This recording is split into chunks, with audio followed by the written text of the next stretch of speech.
বিদেশের বুকে এসেও বাংলাদেশি মানুষের দেখলে খুবই ভালো লাগে, কারণ এটা হচ্ছে আমাদের বাংলাদেশি একজন ভাই। তিনি কম্পিউটারে কাজ করতেছেন। এটা হচ্ছে ফটোকপি করা হয় দোকানে। যাবতীয় সব ধরনের ফটোকপি করা হয়। তো এখানে দেখেন বিভিন্ন ধরনের মেশিন রয়েছে। এখানে একবারে বইয়ের মতো করে সবকিছু প্রিন্ট করা হয়, বা যে ধরনের আপনার যে যে ধরনের যা লাগে সবকিছু এখানে পাওয়া যায়।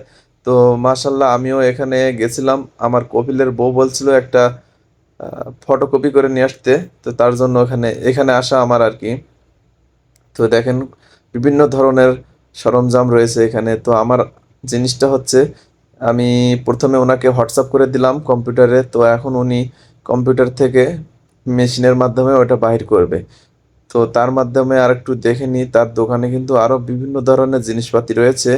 বিভিন্ন ধরনের আইটেমের জিনিসপাতি রয়েছে, সেগুলো আমরা একটু ঘুরে ঘুরে দেখে নিই।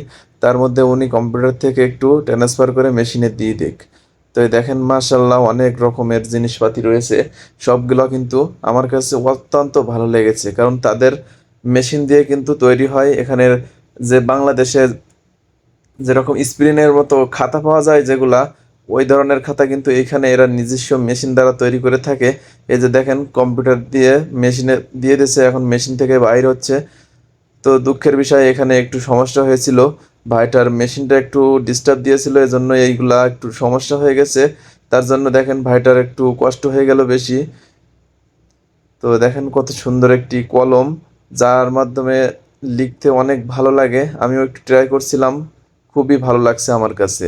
তো আসলে বিদেশে অনেক রকমের জিনিস দেখতে পাওয়া যায়, সেগুলো আমাদের বাংলাদেশে অনেক সময় দেখা যায় না। তো মার্শাল্লাহ, এটা হচ্ছে একটা ডিজিটাল তসবি। এটার মাধ্যমে আপনি আপনার তসবি গণনা করতে পারবেন।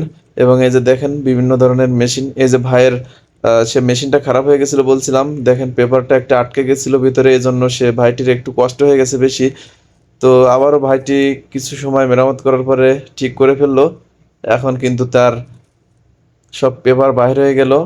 তো এই যে দেখেন আমার পেপারগুলা কিন্তু এখন ওই যে উপরে একটা নিচে একটা কাগজ দিয়ে দিচ্ছে। দেওয়ার পরে তারপরে ওই ওইটাতে একটা স্প্রিং লাগাবে, তাহলে একটা খাতার মতো হয়ে যাবে। তো মার্শাল্লাহ, এখানের বিভিন্ন ধরনের মেশিন দেখে আমার খুবই ভালো লাগলো। এবং আপনাদের যদি ভালো লাগে অবশ্যই কমেন্টে জানাতে পারেন।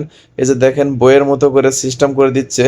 তো আমার কপিলের বউ বলছিল যে এভাবে এভাবে করে নিয়ে আসতে, তো সেভাবে আমি ভাইকে বলছিলাম। তো ভাই বিষয়টা বুঝতে পারার কারণে সে আমাকে সেইভাবে দিয়ে দিচ্ছে। তো মার্শাল্লাহ, আমি ভাইকেও বলেছিলাম যে বিষয়টা আপনি একটু দেখেন।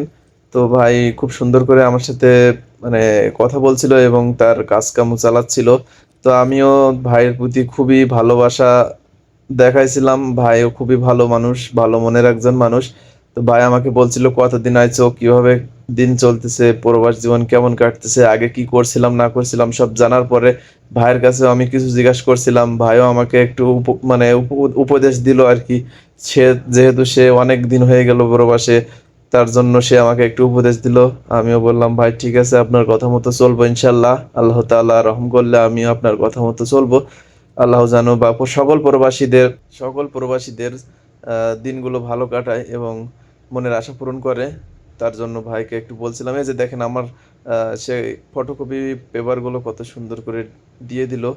মার্শাল্লাহ, খুবই ভালো লাগছে আমার কাছে। আপনাদের দেখে যদি ভালো লাগে অবশ্যই কমেন্ট করতে পারেন এবং আমার পেজটিতে ফলো করে রাখতে পারেন। লাইক কমেন্ট ও শেয়ার করে দিবেন, বন্ধুদেরকে দেখার সুযোগ করে দিবেন।